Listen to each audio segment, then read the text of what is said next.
জানিয়ে দেব সর্বশেষ আপডেট বাংলা সংবাদ। শুরুতেই থাকবে শিরোনাম। জুলাই সনদ, গণভোট, জাতীয় সংসদ নির্বাচন একসঙ্গে করা নিয়ে আলোচনা। এদিকে অবৈধ অস্ত্র উদ্ধারে স্বরাষ্ট্র মন্ত্রণালয়ের পুরস্কার ঘোষণা। জানিয়ে দেব ৬৪ জেলার নেতাকর্মীদের নতুন বার্তা দিল এনসিপি। এরপরেই জানাবো পুলিশের জালে ফ্যাসিস্টের দোসর তৌহিদ আফ্রিদি বেরিয়ে আসছে যে ভয়ঙ্কর ষড়যন্ত্রের ছক। হত্যা মামলায় ৫ দিনের রিমান্ড মঞ্জুর। এরপরেই থাকবে হাসনাত আব্দুল্লাহর ফেসবুক পোস্ট, বামপন্থী কি ডানপন্থী, নারীকে স্লাট শেমিং করার অধিকার কারণেই।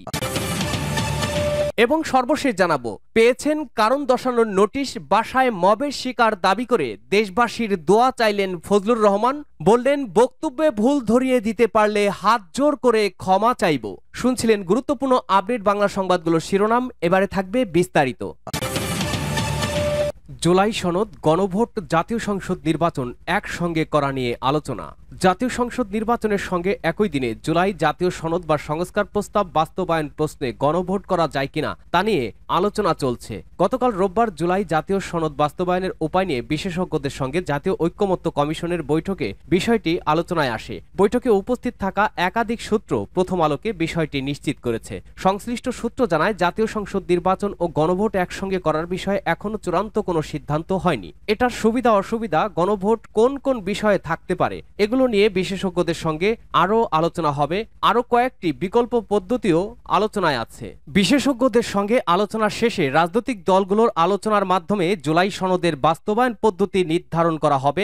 অন্যদিকে সংবিধান সম্পর্কিত নয়, সরকার চাইলে এখনই বাস্তবায়ন করতে পারে এমন সংস্কার প্রস্তাবগুলো চিহ্নিত করা হয়েছে। সরকার দ্রুততার সঙ্গে এগুলো বাস্তবায়নে পদক্ষেপ নেবে। রাজনৈতিক দলগুলোর সঙ্গে জাতীয় ঐক্যমত্য কমিশনের ২ পর্বের আলোচনায় ৮৪টি সংস্কার প্রস্তাবে ঐক্যমত্য ও সিদ্ধান্ত হয়। এগুলো নিয়ে তৈরি করা হচ্ছে জুলাই জাতীয় সনদ। তবে এই সনদ তথা সংস্কার প্রস্তাবগুলোর বাস্তবায়ন পদ্ধতি কি হবে তা নিয়ে বিএনপি, জামায়াতে ইসলামী ও জাতীয় নাগরিক পার্টির মধ্যে মতভিন্নতা আছে। বিএনপির অবস্থান হলো আইন বিধি সংক্রান্ত প্রস্তাবগুলো অন্তর্বর্তী সরকার অধ্যাদেশের মাধ্যমে বাস্তবায়ন করতে পারে, আর সংবিধান সংক্রান্ত সংস্কার প্রস্তাবগুলো বাস্তবায়নে করতে হবে আগামী জাতীয় সংসদে। জামায়াতে ইসলামী চায় গণভোট বা রাষ্ট্রপতির প্রক্লেমেশনের মাধ্যমে সংস্কার প্রস্তাবগুলো বাস্তবায়ন করা হোক, আর গণপরিষদ গঠন করে সংস্কার প্রস্তাবগুলোর বাস্তবায়ন চায় এনসিপি। তারা গণপরিষদ ও জাতীয় সংসদ নির্বাচন একই সঙ্গে করার পক্ষে। সংস্কার প্রস্তাবের বাস্তবায়ন পদ্ধতি নিয়ে রাজনৈতিক দলগুলোর সঙ্গে জাতীয় ঐক্যমত্য কমিশন এখনো আনুষ্ঠানিক আলোচনা শুরু করেনি। সনদের বাস্তবায়ন পদ্ধতি নিয়ে বিশেষজ্ঞদের মতামত নেওয়ার পর দলগুলোর সঙ্গে কমিশন আলোচনা করবে। অবৈধ অস্ত্র উদ্ধারে স্বরাষ্ট্র মন্ত্রণালয়ের পুরস্কার ঘোষণা। অবৈধ অস্ত্র উদ্ধারে ৫০০ টাকা থেকে ১.৫ লাখ টাকা পর্যন্ত পুরস্কার পাওয়ার সুযোগ রয়েছে বলে জানিয়েছেন স্বরাষ্ট্র উপদেষ্টা জাহাঙ্গীর আলম চৌধুরী। সেই সঙ্গে অস্ত্র উদ্ধারকারী বা সহায়তাকারীর পরিচয় গোপন রাখা হবে বলেও জানান তিনি। সোমবার ২৫ আগস্ট আইন শৃঙ্খলা সংক্রান্ত কোর কমিটির বৈঠক শেষে সচিবালয়ে ব্রিফিংয়ে স্বরাষ্ট্র উপদেষ্টা কথা বলেন। জাহাঙ্গীর আলম চৌধুরী বলেন, দেশের অবৈধ অস্ত্র উদ্ধারে পুরস্কার ঘোষণা করেছে সরকার। প্রতিটি গুলির জন্য ৫০০ টাকা, এলএমজি ৫ লাখ টাকা, চায়না রাইফেল ১ লাখ, এসএমজি ১,৫০,০০০ টাকা, পিস্তল ও শটগান উদ্ধারে ৫০,০০০ টাকা পুরস্কার দেওয়া হবে। তবে এসব ক্ষেত্রে অস্ত্র উদ্ধারকারী বা সহযোগিতাকারীদের পরিচয় গোপন রাখা হবে। স্বরাষ্ট্র উপদেষ্টা বলেন, বর্তমানে প্রচুর সংখ্যক নিয়োগ দেওয়া হচ্ছে। এক্ষেত্রে নিয়োগ বাণিজ্য বা দুর্নীতি বন্ধে সব ধরনের উদ্যোগ নেওয়া হয়েছে। সড়কে যানবাহন বন্ধ করে চলাচলের অপরাধে শীঘ্রই গাজীপুরে পুলিশ কমিশনারকে শোকজ করা হবে বলেও জানান তিনি। ৬৪ জেলার নেতাকর্মীদের নতুন বার্তা দিয়েছে এনসিপি। দেশের ৬৪ জেলার নেতাকর্মীদের কাছে জুলাই পদযাত্রার তথ্য ও ছবি চেয়ে নতুন বার্তা দিয়েছে জাতীয় নাগরিক পার্টি এনসিপি। রোববার ২৪ আগস্ট এনসিপির প্রচার ও প্রকাশনা বিষয়ক সম্পাদক মোহাম্মদ মিরাজ মিয়ার পাঠানো এক বিজ্ঞপ্তিতে এ তথ্য জানানো হয়েছে। এতে বলা হয়, এনসিপির প্রচার ও প্রকাশনা সেল দেশ গড়তে জুলাই পদযাত্রা নিয়ে শীঘ্রই একটি প্রকাশনা বের করতে যাচ্ছে, যেখানে প্রতিটি জেলার পদযাত্রার স্থির চিত্র, পদযাত্রার অভিজ্ঞতা, পদযাত্রাকে কেন্দ্র করে স্থানীয় নাগরিকদের প্রত্যাশা ও অভিব্যক্তি সমূহ, নির্দিষ্ট জেলার নাগরিক সমূহ, জেলা ভিত্তিক এনসিপির দায়বদ্ধতা ইত্যাদি বিষয় তুলে ধরা হবে। তাই ৬৪ জেলায় আমাদের শুভাকাঙ্ক্ষী ও নেতাকর্মীদের সার্বিক সহযোগিতা প্রয়োজন। বিজ্ঞপ্তিতে আরো বলা হয়, আমরা একটি গুগল ডক দিয়েছি, সেখানে আপনার জেলার পদযাত্রা সম্পর্কিত তথ্যগুলো দেওয়ার জন্য অনুরোধ করা হলো। পুলিশের জালে ফ্যাসিস্টের দোসর আফ্রিদি বেরিয়ে আসছে যে ভয়ঙ্কর ষড়যন্ত্রের ছক। জুলাই গণহত্যার হত্যা মামলার আসামি ফ্যাসিস্টের দোসর ইউটিউবার তৌহিদ আফ্রিদিকে বরিশাল থেকে গতকাল গ্রেপ্তার করেছে সিআইডির স্পেশাল টিম। এই সেই আফ্রিদি যার বিরুদ্ধে অভিযোগের শেষ নেই। বাবার কাছে খুব ভালোই যেন রপ্ত করেছেন বাটপারি আর প্রতারণা করা। এই যেমন ভাতের হোটেলের মালিক ডিবি হারুনকে ডাকতেন চাচা বলে। মাঝে মধ্যেই ফ্যাসিস্টের দোসর হারুনের সাথে তাকে দেখা যেত বিভিন্ন কন্টেন্ট তৈরি করতেও। আওয়ামী শাসনামলে বিভিন্ন সেলিব্রিটি মডেলদের তৎকালীন মন্ত্রী থেকে আমলাদের উপঢৌকন হিসেবে পাঠাতেন আফ্রিদি। তার বিনিময়ে বাগিয়ে নিতেন সরকারি দপ্তরের বিভিন্ন বড় বড় সব কাজ। উঠতি সব মডেলদের তারকা বানানোর লোভ দেখিয়ে অনৈতিক কর্মকাণ্ডের যেন র্যাকেট তৈরি করেছিল আফ্রিদি। আর মানবতার ফেরিওয়ালার মুখোশের আড়ালে তো মানুষকে সাহায্যের নামে টাকা তুলে সেই টাকা নিজের পকেটেই পুরেছে বহুবার। বন্যার্তদের সাহায্যের নাম করে বিভিন্ন সময় আফ্রিদি নিজের অ্যাকাউন্টে টাকা নিয়েছেন জনসাধারণের কাছে, কিন্তু সেই টাকা যে উদ্দেশ্য মানুষের পাশে দাঁড়ানোর জন্য নিয়েছিলেন তা না করে উল্টো নিজের পকেটেই ভরেছেন আর সেলিব্রিটিদের নিয়ে পিকনিক আর তামাশায় মেতেছেন। ক্যামেরার সামনের আফ্রিদি আর পেছনের আফ্রিদি এক নয়, ভয়ঙ্কর এক প্রতারক বাটপার এই ব্যক্তি। বন্যার সময় মানুষের পাশে দাঁড়ানোর নামে তারকাদের সাথে নিয়ে পিকনিক করার ভিডিও সামাজিক মাধ্যমগুলোতে এখনো রয়েছে। এই ফ্যাসিস্টের দোসর আর 15ই আগস্ট মুজিববাদী মতবাদের সেই শোক পালনে বাধ্য করেছেন দেশের সব নামকরা সেলিব্রিটিদের।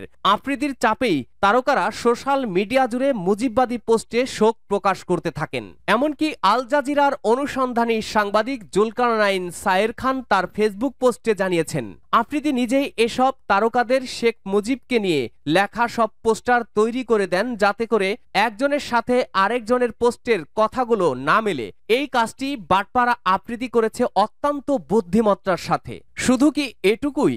24-এর গণ অভ্যুত্থানের সময় এই প্রতারক ভণ্ড বাটপার ছাত্র জনতার পক্ষ না নিয়ে ফ্যাসিস্ট হাসিনার পক্ষে গলা ফাটাতে সকল ইউটিউবার ও কন্টেন্ট ক্রিয়েটরদের একত্রিত করেছিলেন। এরপরও সাধারণ মানুষ তাকে সহ্য করে গেছে। হাসিনা পালানোর পরও প্রায় 13টি মাস। এর মধ্যে নির্লজ্জ বেহায়ার মতো ধুমধাম করে বিয়ের কাজও সেরেছেন আফ্রিদি। আর বাবা স্যাটেলাইট টেলিভিশন মাই টিভি দখলকারী প্রতারক নাসিরুদ্দিন সাথীর জন্মদিনও পালন করেছেন ধুমধামের সাথেই। তার যেন কোনো অনুশোচনা বা অনুতপ্ততা নেই। আফ্রিদিকে আমজনতা দীর্ঘ একটি বছরের বেশি সময় সুযোগ দেওয়ার পরও কখনোই ক্ষমা চাননি জাতির কাছে। উল্টো নিষিদ্ধ আওয়ামী লীগ আর ফ্যাসিস্ট হাসিনাকে পুনর্বাসনের ব্যবস্থা করেছেন সুকৌশলে। বারবার ফ্যাসিস্ট হাসিনার হয়ে সাফাই গেয়েছেন উলঙ্গ হয়ে। শোক পালন করেছেন ইতিহাস থেকে জানা একজন স্বৈরাচারের জন্য।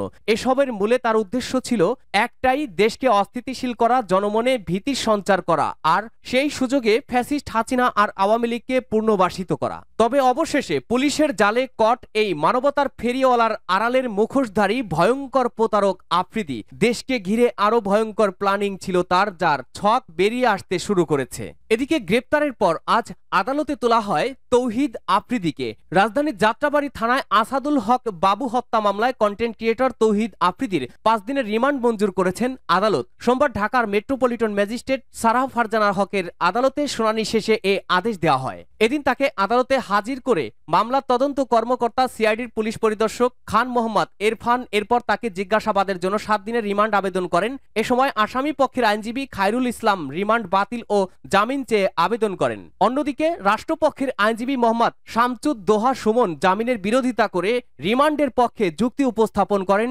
উভয় পক্ষের শুনানি শেষে আদালত তার জামিন নামঞ্জুর করে রিমান্ডে নেওয়ার ওই আদেশ দেন।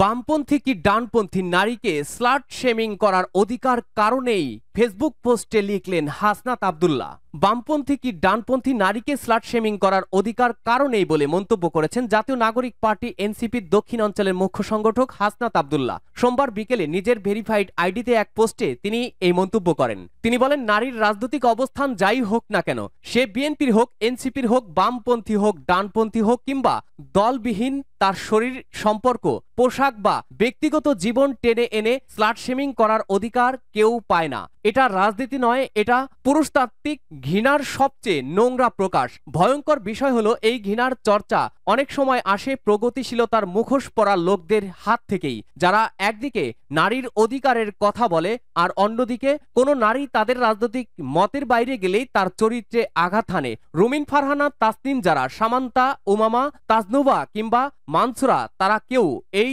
ঘৃণা ট্র্যাডিশনের বাইরে নন। কোনো দল বা মতের পক্ষে থাকলে স্লাট শেমিংকে হালকা করে দেখা আর বিপক্ষে থাকলে উৎসাহ দেওয়া, এই দ্বিচারিতা আমাদের রাজনীতিকে শুধু কুরুচিপূর্ণই করে না, নারী বিদ্বেষকে স্বাভাবিক করে তোলে। এই ঘৃণার বিরুদ্ধে অবস্থান নেওয়া কোনো নর্মালাইজড রেসপন্স নয়, এটা জরুরি রাজনৈতিক লড়াই। দলমত পরিচয় যাই থাকুক না কেন, এই লড়াই অব্যাহত রাখতে হবে। আমি নিজে শ্রেণী ঘৃণার শিকার হলেও রুমিন ফারহানা সহ যে কোনো নারীর প্রতি স্লাট শেমিং এর বিরুদ্ধে আমার স্পষ্ট অবস্থান ব্যক্ত করছি। পেয়েছেন কারণ দর্শানোর নোটিশ, বাসায় মবের শিকার দাবি করে দেশবাসীর দোয়া চাইলেন ফজলুর রহমান। দেশবাসীর কাছে দোয়া চেয়েছেন বীর মুক্তিযোদ্ধা ফজলুর রহমান। বাসায় তিনি মবের শিকার হয়েছেন বলে দাবি করেছেন। সোমবার 25 আগস্ট নিজের ফেসবুকের এক পোস্টে বাসায় মব শিকারের তথ্য জানান ফজলুর রহমান। ফেসবুক পোস্টে তিনি উল্লেখ করেছেন, মৃত্যু ছুঁয়েছি 71 সনে, মব আর মৃত্যু ভয় আমার নেই। দেশবাসীর কাছে দোয়া প্রার্থী, এই মুহূর্তে বাসায় মবের শিকার। সোমবার 25 আগস্ট সকাল থেকে রাজধানীর সেগুন বাগিচায় দুদক কার্যালয় সংলগ্ন বিএনপি চেয়ারপারসনের উপদেষ্টা ফজলুর রহমানের বাসায় সামনে বিক্ষোভ করছেন ছাত্র জনতা। তাকে গ্রেপ্তার ও দৃষ্টান্তমূলক শাস্তির দাবিতে সেখানে অবস্থান নিয়েছেন তারা। ফলে আন্দোলন ঘিরে ঘটনাস্থলে সতর্ক অবস্থানে রয়েছে আইন শৃঙ্খলা রক্ষাকারী বাহিনীর সদস্যরা। এদিকে 2024 সালের জুলাই আগস্ট গণ অভ্যুত্থান নিয়ে ক্রমাগত কুরুচিপূর্ণ ও বিভ্রান্তিকর বক্তব্যের অভিযোগে গতকাল রবিবার বিএনপি চেয়ারপারসনের উপদেষ্টা ফজলুর রহমানকে কারণ দর্শানোর নোটিশ দেওয়া হয়েছে। বিএনপির সিনিয়র যুগ্ম মহাসচিব রুহুল কবির রিজভী স্বাক্ষরিত চিঠিতে 24 ঘন্টার মধ্যে জবাব দিতেও বলা হয়েছে। এ বিষয়ে ফজলুর রহমান বলেন, বক্তব্য ভুল ধরিয়ে দিতে পারলে হাত জোর করে ক্ষমা চাইব। দল থেকে তাকে শোকজ করা হয়েছে, তার জবাব দেবেন বলেও তিনি জানিয়েছেন। এসব নিয়ে সোমবার 25 আগস্ট গণমাধ্যমের সামনে মুখ খুললেন তিনি। দাবি করলেন, পুরো বিষয়টা ভুলভাবে উপস্থাপন করা হয়েছে সবার সামনে। সেই সঙ্গে যদি তার বক্তব্যে কেউ ভুল ধরিয়ে দিতে পারেন তাহলে হাত জোর করে ক্ষমা চাইবেন বলেও জানিয়েছেন তিনি।